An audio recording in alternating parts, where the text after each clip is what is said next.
Morning students. Today I am going to explain about dynamic RAM and RAM in memory interface. So day before yesterday we have already discussed about static RAM. Static RAM ni construct cheyalante we need 6 types of transistors. But whereas dynamic RAM we need one transistor and one capacitor.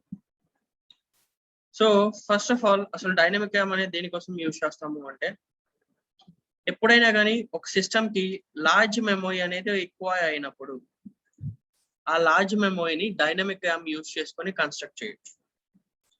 ఏదైనా అది processor కావచ్చు, system కావచ్చు, weather maybe ఏ system, ఏ CPU, 8086 micro processor. వీటికి large memory అనేది ఎక్కువ అయినప్పుడు we can design that large memory by using dynamic RAM. Why? Because dynamic RAM having some of advantages. Those are high packing density, lower cost, less power consumption, etc. like this. Based on these advantages, we can design a large memory system by using dynamic RAM. So first of all, static RAM ante it consists of 6 transistors, but dynamic RAM lo vachesayiki manaki one transistor along with the capacitors. So oka transistor undi kabatti manaki enti ante ikkada less power consumption with the low cost anedi jarugutundi. Dani base cheskoni manam large memory ni construct cheyalante ee dynamic RAM anedi use chestamu. But కానీ ఈ dynamic RAM లో మనకి ఏంటి అంటే కొన్ని disadvantages ఉన్నాయి. we have some disadvantages by using this dynamic RAM. What are those means? When we are giving the data, capacitor is used to charge and discharge the data. On the time, the leakage of current is occurring there. For that purpose, for reducing the leakage of current, we are using refreshment cycles.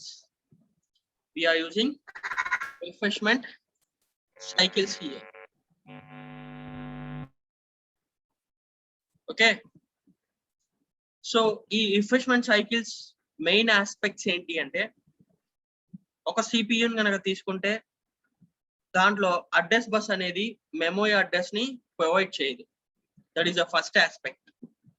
And also memory wait cycle లా కాకుండా ఈ refreshment cycle అనేది ఏం చేస్తుంది అంటే మనకి one chip ని enable చేస్తుంది. At a time only one chip మాత్రమే ఎనేబుల్ అవుతుంది. దానివల్ల ఏంటి అంటే మనకి రిఫ్రెష్ అవ్వడానికి మెమరీ అనేది తక్కువ యూసేజ్ అవుతుంది. Memory usage is less compared to static RAM. And ఇంకోటి ఏంటి అంటే here data enable memory chip is deactivate. ఈ రిఫ్రెష్మెంట్ సైకిల్ అనేది డేటా ఎనేబుల్ చిప్ అనేది deactivate అవుతుంది by using this refreshment enable chip. So this is a block diagram of dynamic RAM refreshing cycle. E dynamic RAM refreshing cycle is having two-dimensional matrix array format. This is the two-dimensional matrix array format. These two are the two-dimensional matrix array format. It is having n number of rows and m number of columns. N number of rows and m number of columns. The row address is indicated with the n and column address is indicated with the m. These both columns and rows are most important for the refreshing operation. These both are important for the refreshing operation.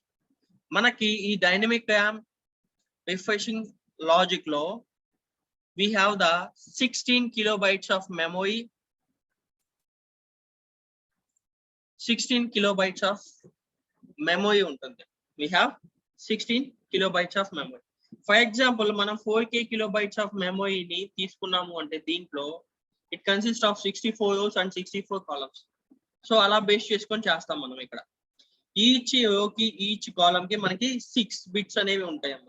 ఈ 6 bits అనేది ఏం generate చేస్తుంది, ఈ 6 bits ని ఏది generate చేస్తుంది అంటే మనకి ఈ 6 బిట్స్ ని రిఫ్రెష్మెంట్ టైమ్ అనేది జనరేట్ చేస్తుంది. ఈ రిఫ్రెష్మెంట్ టైమ్ ఏం చేస్తుంది, మనకి కౌంట్ టైం ని రిఫ్రెష్ చేస్తుంది. రిఫ్రెష్మెంట్ టైమ్ అనేది కౌంట్ టైం ని రిఫ్రెష్ చేస్తుంది. ఈ రిఫ్రెష్మెంట్ కౌంట్ అనేది ఏం చేస్తుంది, మనకి రిఫ్రెష్మెంట్ సైకిల్ ని ఇస్తుంది. By using this multiplexed address lines bus, by using this multiplexed address lines bus. మనకి దీంట్లో ఈ రిఫ్రెష్మెంట్ టైం కానీ లేదా దీంట్లో వచ్చే ఫ్రీక్వెన్సీని కానీ కనుక్కోవాలి అంటే we have the formula.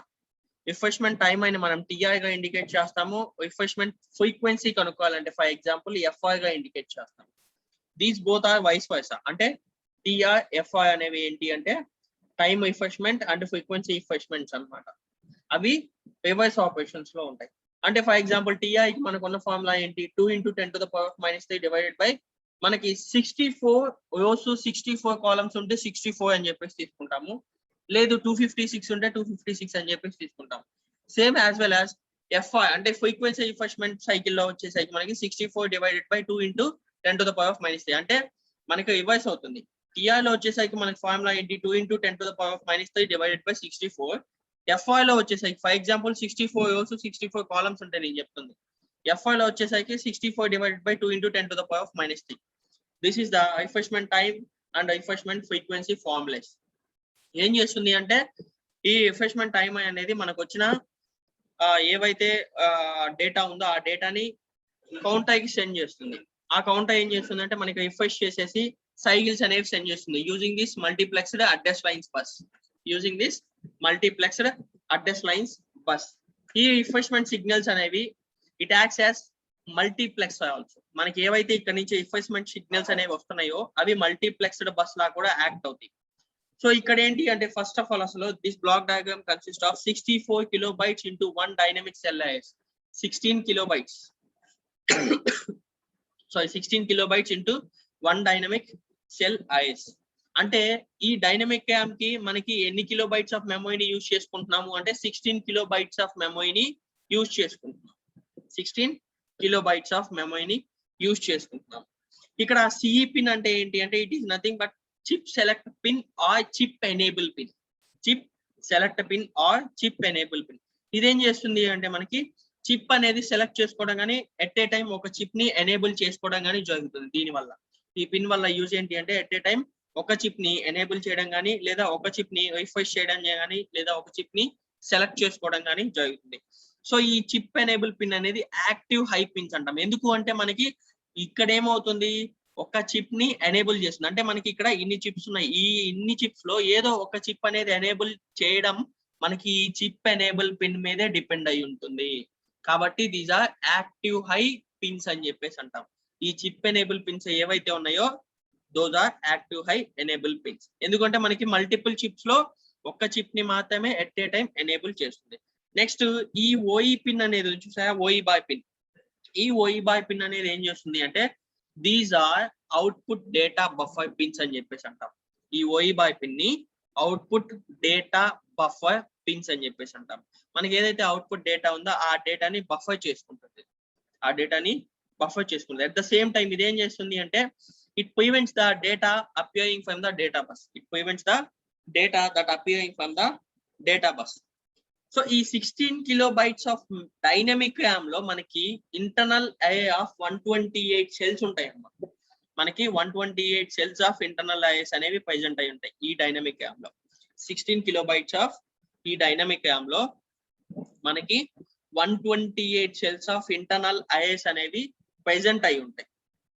So ఆ అరేస్ అనేవి ఏం చేస్తాయి అంటే మనకి 7 bits ఆఫ్ రో అడ్రస్ ని సెండ్ చేస్తుంది. ఈ 16 kilobytes కి 7 bits ఆఫ్ రో అడ్రస్ ని సెండ్ చేస్తుంది. ఇక్కడ A0 నుంచి A6 దాకా వచ్చేసరికి A0 నుంచి A6 దాకా వచ్చేసరికి 7 bits of multiplexed address lines అని చెప్పేసి అంటాము. ఈ A0 to A6 ఆదా 7 bits of multiplexed address lines అని చెప్పేసి అంటాం. ఇవేమవుతాయి అంటే these are multiplexed by using the refresh counter. So ఈ మల్టీప్లెక్స్డ్ పిన్స్ అనేవి these are refreshed by the refresh counters. ఇక్కడ రో అండ్ కాలమ్ అని చెప్పేసి తీసుకున్నాం. ఈ రో అండ్ కాలమ్ ని మనం స్టోర్ చేసుకోవడం కోసం యూజ్ చేసేది వచ్చేసరికి డిసైడింగ్ లాజిక్ బార్ అనేది యూజ్ చేసుకుంటాము. అంటే ఏదైతే చిప్ అనేది ఎనేబుల్ అవుతుందో ఆ ఎనేబుల్ అయిన చిప్ అనేది ఈ ఈ దాంట్లో ఉన్న ఇన్ఫర్మేషన్ అనేది ఈ డిసైడింగ్ లాజిక్ లోకి వెళ్తుంది. సో మేజర్ గా మనకి ఈ RAM వల్ల యూజ్ ఏంటి అంటే మేజర్ గా this dynamic RAM having 16 kilobytes of cell arrays means it consists of 16 kilobytes of dynamic RAM units. These dynamic RAM units are nearly assumed as 8086 processor system. అంటే దీంట్లో ఉండే అడ్రస్ లైన్స్ కానీ data lines కానీ ఏవైనా కానీ 8086 processor తోటి పాటే assume అయి ఉంటాయి అన్నమాట. నెక్స్ట్ ఓఈ బాయ్ పిన్ అని చెప్పేసి అన్నాం కదా, అదేం చేస్తుంది అవుట్పుట్ డేటా బఫర్ పిన్స్ అని చెప్పేసి అంటాం. అది అవుట్పుట్ డేటా ఏదైతే ఉందో దాన్ని కంట్రోల్ చేస్తుంది. అట్ ద సేమ్ టైం డేటాని ప్రివెంట్ చేస్తుంది appearing from the data bus. ఏదైతే డేటా బస్ లో డేటా అనేది అపియర్ అవుతుందో దాన్ని ప్రివెంట్ చేస్తుంది. నెక్స్ట్ సిఈ పిన్ అంటే చిప్ సెలెక్ట్ పిన్ లేదా చిప్ ఎనేబుల్ పిన్ అని చెప్పేసి అంటాము. ఇదేంటి అంటే యాక్టివ్ హై పిన్స్ అని చెప్పేసి అంటాం. ఎందుకు అంటే అన్ని చిప్స్ ఉన్నాయి, మనకి నెంబర్ ఆఫ్ చిప్స్ ఉన్నాయి. ఆ నెంబర్ ఆఫ్ చిప్స్ లో ఒక్క చిప్ మాత్రమే ఎనేబుల్ అవుతుంది, అది ఎట్ ఏ టైం. దాని వల్ల ఏంటి మనకి రిఫ్రెష్మెంట్ సైకిల్ మెమొరీ లాసెస్ అనేవి రెడ్యూస్ అవుతాయి.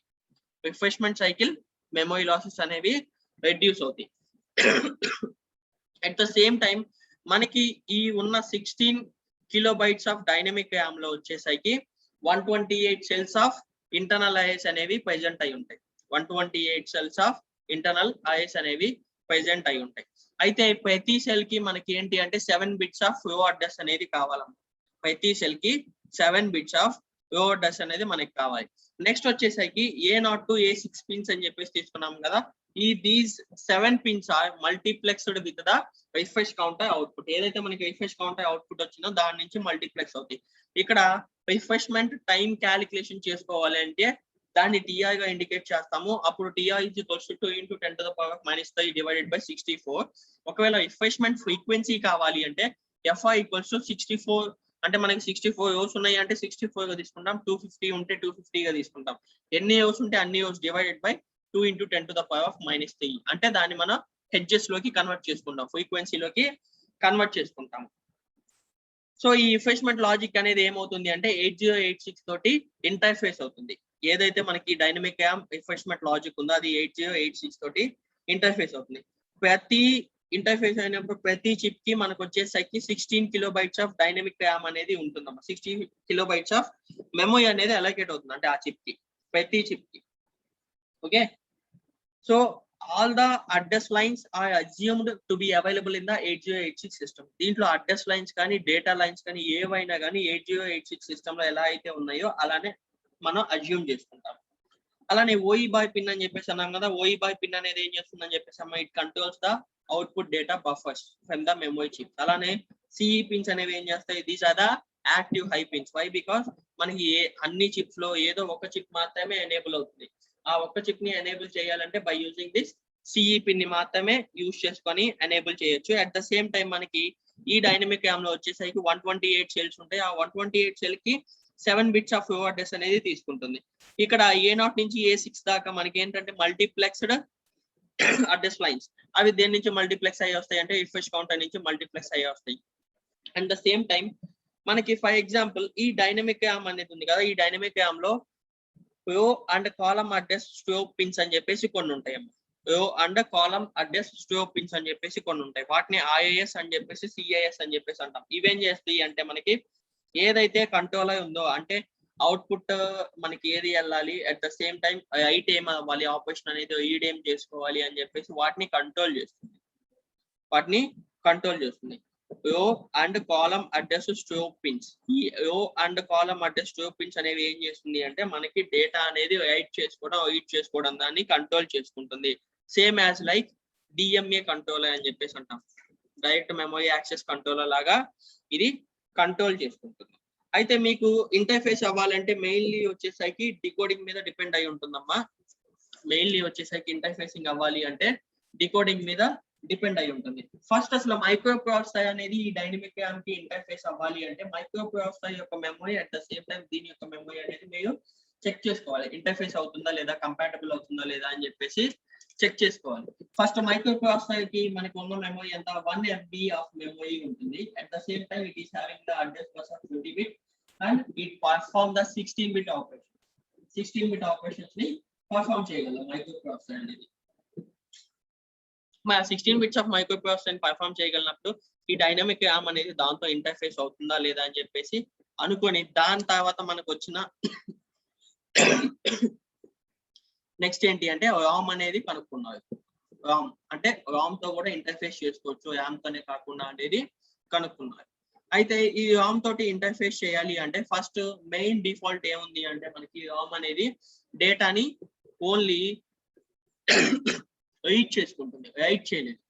అంటే నాన్ వోలటైల్ మెమరీ అంటాము. డేటాని ఏం చేస్తుంది, ఇది రీడ్ చేసుకొని స్టోర్ చేసుకుంటుంది. రామ్ అనేది స్టోర్ చేసుకుంటుంది డేటాని. కానీ దీనివల్ల యూజ్ ఏంటి అంటే మనం ఎప్పుడైతే ఆ సిస్టమ్ ని స్విచ్ ఆఫ్ చేసామో లేకపోతే పవర్ ఆఫ్ అనేది చేసామో ఆ టైంలో కూడా మనకి డేటా అనేది హోల్డ్ అయి ఉంటుంది. దీంట్లో data is stored in that memory. So Ram లో మనం ఎలాంటి డేటాని స్టోర్ చేసుకుంటాము అంటే ఇన్స్ట్రక్షన్స్ కావచ్చు,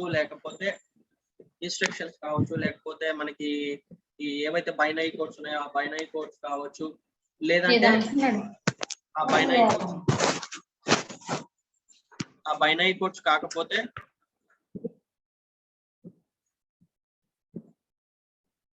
మనకి ఉన్న అడ్రస్ లైన్స్ కానీ డేటా లైన్స్ కానీ వీటన్నిటిని స్టోర్ చేసుకోవడం కోసం మనం ఈ రామ్ అనేది యూజ్ చేస్తాము.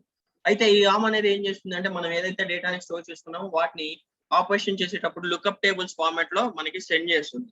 లుకప్ టేబుల్స్ ఫార్మాట్ లో సెండ్ చేస్తుంది. These are the 2 types of ROMs, 3 types of ROMs. First one is the PROM, programmable read only memory.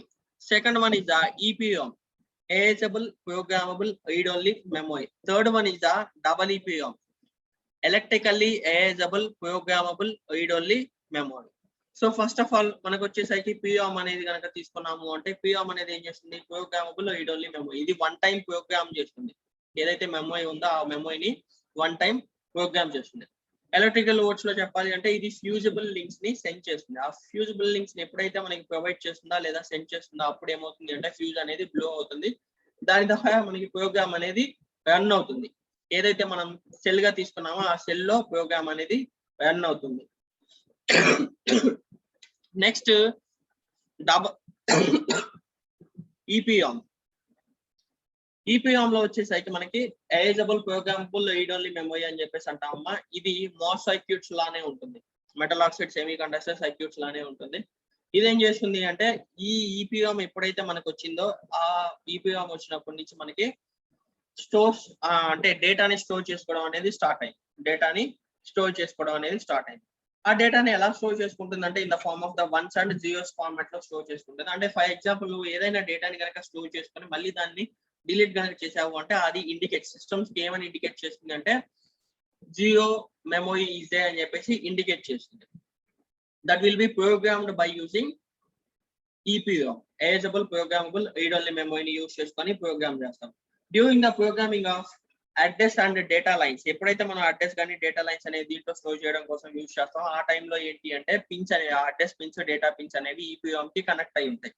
ఆ కనెక్ట్ అయిన పిన్స్ అనేవి స్టేబుల్ గా ఉన్నప్పుడు మాత్రమే మనం ప్రోగ్రామింగ్ అనేది చేయగలం దీంట్లో, అంటే స్టోరింగ్ అనేది చేసుకోగలం. అందుకని మనకి ఇప్పుడు ఏం చేశారు అంటే ఫర్ ఎగ్జాంపుల్ మీకు చెప్పాలి అంటే ల్యాపిస్ లో కనుక చూసుకుంటే మనకి ఇంతకు ముందు హార్డ్ డిస్క్ అనేవి ఉండేవి. కానీ దాన్ని ఏం చేశారు మళ్ళీ ఇప్పుడు SSD అని చెప్పేసి మార్చారు. SSD హార్డ్ డిస్క్ అనేవి ఇప్పుడు రావట్లేదు, SSDs అనేవి వస్తున్నాయి. అంటే దేనికోసం అని చెప్పేసి మనం ఏదైతే ఈ స్టోరేజ్ పర్పస్ తీసుకున్నామో లేకపోతే ఏదైనా ప్రోగ్రామింగ్ అనేది దాంట్లో జరుగుతుందో ఆ ప్రోగ్రామింగ్ అనేది స్పీడప్ చేయడం కోసం వీటన్నిటిని ఇన్వెంట్ చేస్తున్నారు. డే బై డే మనకి ఏం కావాలి, ఏమైనా కానీ సెమీ కండక్టర్స్ కానీ లేకపోతే ఏమైనా కానీ మెమరీస్ కానీ అవేంటి అంటే ఇంక్రీజ్ అవుతూ ఉండాలి. అంటే ఫర్ ఎగ్జాంపుల్ తీసుకుంటే మనకి ఇంతకు ముందు ఉన్న ప్రాసెసర్ ఏంటి, i3 ప్రాసెసర్. ఇప్పుడు వచ్చే ప్రాసెసర్ ఏంటి, i5 ప్రాసెసర్. దాని తర్వాత నుంచి i7, i9, i11 ఇట్లా ప్రాసెస్ అనేవి ఇంక్రీజ్ అవుతా వచ్చినాయి మనకి. సేమ్ అంతే ఏంటి అంటే మనకి రీడ్ ఓన్లీ మెమరీ అని చెప్పేసి తీసుకున్న తర్వాత దాన్ని హార్డ్ డిస్క్ అని చెప్పేసి అన్నా, హార్డ్ డిస్క్ తర్వాత SSDs అని చెప్పేసి అన్నా, వీటన్నిటిని ఏంటి అంటే ప్రోగ్రామింగ్ ని యూజ్ చేసుకొని మనకి స్పీడప్ చేయడం కోసం యూజ్ చేస్తాయి అన్నమాట. స్పీడప్ చేయడం కోసం యూజ్ చేస్తాయి. సో నెక్స్ట్ వచ్చేసరికి EEPROM అని చెప్పేసి అంటామమ్మా. ఆ EEPROM అంటే ఏంటి అంటే electrically programmable read only memory. దీంట్లో ఏంటి అంటే మనకి ఓన్లీ వన్స్ అండ్ జీరోస్ లో మాత్రమే ప్రోగ్రామింగ్ అనేది ఉంటుంది. ఆ ప్రోగ్రామింగ్ ని యూజ్ చేసుకొని మనం డేటా అనేది స్టోర్ చేసుకుంటాము. ఇది కూడా ఏంటి అంటే మనకి మాస్ సర్క్యూట్స్ లానే ఉంటది, రిలివెంట్ గా మాస్ సర్క్యూట్స్ లానే రిలివెంట్ గా ఉంటుంది. అయితే మనకి ఈ రామ్ గానీ ర్యామ్ గానీ ఎందుకు తీసుకున్నాము అంటే ఒక మైక్రో ప్రాసెసర్ ని 8086 మైక్రో ప్రాసెసర్ ని ఇంటర్ఫేస్ చేయాలి అంటే ర్యామ్ తో కానీ రామ్ తో కానీ యూజ్ అవ్వదు, అంటే ఇంటర్ఫేస్ అవ్వదు. By combining both of them, ఎప్పుడైతే ర్యామ్ ని రామ్ ని కంబైన్ చేస్తామో అప్పుడు మాత్రమే మనకి 8086 మైక్రో ప్రాసెసర్ అనేది ఇంటర్ఫేస్ అవుతుంది. 8086 మైక్రో ప్రాసెసర్ అనేది ఇంటర్ఫేస్ అవుతుంది. దేనికోసం అంటే ఫర్ ఎగ్జాంపుల్ ర్యామ్ తీసుకున్నాము అంటే ఆ ర్యామ్ అనేది దేనికోసం యూజ్ చేస్తాము? It is used to programme the memory, it is used as data memory. RAM అనేది ప్రోగ్రామబుల్ మెమరీగా డేటా మెమరీగా యూజ్ చేస్తాం. అంటే దాంట్లో మనం ఏవైతే ఆపరేషన్స్ తీసుకున్నా ఆపరేషన్స్ ని రీడ్ చేసుకోవచ్చు, రైట్ చేసుకోవచ్చు. వేయాస్ రామ్ ని తీసుకున్నాము అంటే రామ్ అంటే read only memory. Read only memory తీసుకున్నాము అంటే దాంట్లో ఏం చేస్తాము, ఏదైతే మనం రీడ్ చేసుకున్నామో డేటాని అది స్టోర్ చేసుకోవచ్చు. అట్ ద సేమ్ టైం ఆ స్టోర్ చేసుకున్న డేటాని సెండ్ చేసుకోవచ్చు కూడా. దానికోసం యూజ్ చేస్తాం. సో ఎప్పుడైతే ఈ రెండు ఉంటాయో కలిపి అప్పుడు మాత్రమే మనం ఈ 8086 మైక్రో ప్రాసెసర్ అనేది ఇంటర్ఫేస్ చేయడానికి కుదురుతుంది. ఆ ఇంటర్ఫేసింగ్ అనేది ఎలా కుదురుతుంది అంటే స్టాటిక్ ర్యామ్, డైనమిక్ ర్యామ్ లో మీకు ఆల్రెడీ రిఫ్రెష్మెంట్ లాజిక్స్ అని చెప్పేసి కానీ లేకపోతే మొన్న 4 KB into 1 మెమరీ అని చెప్పేసి ఒక బ్లాక్ డయాగ్రామ్ చెప్పాను. వాటిని యూజ్ చేసుకొని ఇంటర్ఫేసింగ్ అనేది జరుగుతుంది. మెయిన్ స్టెప్స్ ఏంటి అంటే ఫస్ట్ ఇంటర్ఫేస్ అవ్వాలి అంటే ఏదైనా కానీ ఫస్ట్ మనం ఏం చేసుకోవాలంటే మన డెస్టినేషన్స్ అనేవి సెలెక్ట్ చేసుకోవాలి. దాని తర్వాత దేని మీద అయితే ఇంటర్ఫేస్ చేయాలనుకుంటున్నా ఆ ఇంటర్ఫేస్ చేయాలనుకుంటున్న చిప్ ని సెలెక్ట్ చేసుకోవాలి. నెక్స్ట్ ఏం చేయాలి అంటే రిజిస్టర్ ని సెలెక్ట్ చేసుకోవాలి. దాని తర్వాత మనం ఆ రిజిస్టర్ సెలెక్ట్ చేసుకున్న తర్వాత దాన్ని ఎనేబుల్ చేసుకోవాలి. అంటే ఫర్ ఎగ్జాంపుల్ మనం ఇంటర్ఫేస్ చేసుకోవాలన్నా కానీ మెమరీని స్టోర్ చేసుకోవాలన్నా కానీ యూజింగ్ రిజిస్టర్స్ ని యూజ్ చేసుకోను, వీటిని యూజ్ చేసుకొని మాత్రమే మెమరీస్ ని యూజ్ చేసుకొని మాత్రమే మనం స్టోర్ చేసుకుంటాం. సో దీంట్లో స్టోర్ చేసుకోవడానికి యూజ్ అయ్యే టెక్నిక్స్ వచ్చేసి 3 types ఆఫ్ టెక్నిక్స్ ఉన్నాయమ్మా. ఫస్ట్ వన్ వచ్చేసరికి అబ్సల్యూట్ డీకోడింగ్, సెకండ్ వన్ వచ్చేసరికి లీనియర్ డీకోడింగ్, థర్డ్ వన్ వచ్చేసరికి బ్లాక్ డీకోడింగ్ అని చెప్పేసి అంటాం. ఈ అబ్సల్యూట్ డీకోడింగ్ లో ఏంటి అంటే మనకి మెమరీ చిప్ అనేది స్పెసిఫైడ్ లాజిక్ లెవెల్స్ మీద డిపెండ్ అయ్యి డీకోడింగ్ అనేది జరుగుతుంది. అప్పుడు మాత్రమే ఇది ఇంటర్ఫేసింగ్ అవ్వడం కానీ లేకపోతే ఇట్లాంటివి జరుగుతాయి అనమాట. సో లీనియర్ డీకోడింగ్ అంటే ఏంటి అంటే ఈ లీనియర్ డీకోడింగ్ లో ఫస్ట్ ఏం చేస్తుంది అంటే మనకి ఏదైతే లాజిక్ ఉందో మన ఆ రిక్వైర్డ్ నెంబర్ ఆఫ్ లాజిక్ నే ఉంచుకొని ఆ required number of address lines నే ఉంచుకొని మిగతా వాటిని ఎలిమినేట్ చేస్తుంది. లేదా సింపుల్ గా ఇగ్నోర్ చేస్తుంది. దాన్నే లీనియర్ డీకోడింగ్ అని చెప్పేసి అంటాము. కాకపోతే దీంట్లో మనం యూజ్ చేసేది ఏంటి అంటే 16 KB ఆఫ్ ర్యామ్ ని యూజ్ చేస్తాము. At the same time Ram వచ్చేసరికి దీంట్లో స్టోర్ చేసుకోవడం కోసం EEPROM ని యూజ్ చేసుకుంటాం స్టోర్ చేసుకోవడం కోసం. నెక్స్ట్ వచ్చేసరికి బ్లాక్ డీకోడింగ్ అంటాము. ఇది మైక్రో కంప్యూటర్ సిస్టమ్ లో at the same time microprocessor system లో one of the important interfacing segment. ఈ మైక్రో బ్లాక్ డీకోడింగ్ అనేది one of the important segment. ఇదేం చేస్తుంది అంటే మనకి మెమరీ చిప్స్ ని ఇంటర్ఫేస్ చేయడం కోసం యూజ్ చేస్తుంది. ఎలా ఇంటర్ఫేస్ అవుతుంది అంటే దీంట్లో ప్రతి మెమరీ అనేది మనం ఏదైతే డీకోడింగ్ అని చెప్పేసి తీసుకుంటున్నామో ఆ సర్క్యూట్ మనం ఏదైతే రీడ్ ఆపరేషన్ ఇచ్చామో ఆ రీడ్ ఆపరేషన్ డీకోడ్ చేసుకొని స్పెసిఫైడ్ చిప్ మీద స్పెసిఫైడ్ చిప్ లో ఏదైతే ఇన్ఫర్మేషన్ ఉందో అంటే అడ్రస్ లైన్స్ కానీ డేటా లైన్స్ కానీ ఏదైతే ఉందో దాన్ని బేస్ చేసుకొని మనకి ఇక్కడ డీకోడింగ్ అనేది జరుగుతుంది. సో ఇలా మెమరీని మనం ఇంటర్ఫేస్ చేస్తాం ర్యామ్ ని కానీ రోమ్ ని కానీ. ఓకే, సో నెక్స్ట్ టాపిక్ వచ్చేసరికి మనకి డిఎంఏ. దీంట్లో చాలా ఇంపార్టెంట్ టాపిక్స్ ఉన్నాయి. థర్డ్ యూనిట్ లో 7 సెగ్మెంట్ డిస్ప్లే కానీ డిఎంఏ కంట్రోలర్ కానీ 8085 విత్ 8086 అని కానీ చాలా ఇంపార్టెంట్ టాపిక్స్ ఉన్నాయి. అవి నెక్స్ట్ క్లాస్ లో డిస్కస్ చేద్దాం. ఓకే.